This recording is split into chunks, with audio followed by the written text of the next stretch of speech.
Friends, ఈరోజు అయితే జున్ను చేశాను. ఇదేంటంటే అత్తమ్మకి టేస్ట్ చేసి చూపిద్దాం అనేసి. ఇది వచ్చి జున్ను పౌడర్ అనమాట. జస్ట్ మనం పాలల్లో వేడి చేసిన పాలల్లో ఏంటంటే కలిపి బెల్లం మిరియాల పొడి జస్ట్ కలిపి ఇంకా ఆవిరికి ఉడకబెట్టుకోవడమే. చూడండి ఎంత బాగుందో. దీన్ని అయితే ఇప్పుడు అత్తమ్మకి ఇద్దాం. టేస్ట్ చూసి ఏమంటారో చెప్తారో చూద్దాం. ఇదిగోండి అత్తమ్మ, జున్ను చేసిన తింటావా? చూడు ఇది ఎట్లుందో చెప్పు. చెప్తా.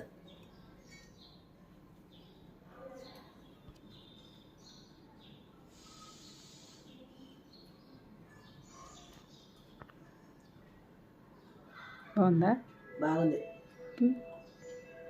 సేమ్ బర్రె పాలు జున్ను పాలు ఉన్నట్లుందా? ఇంకా బాగుంది. అంతేనా?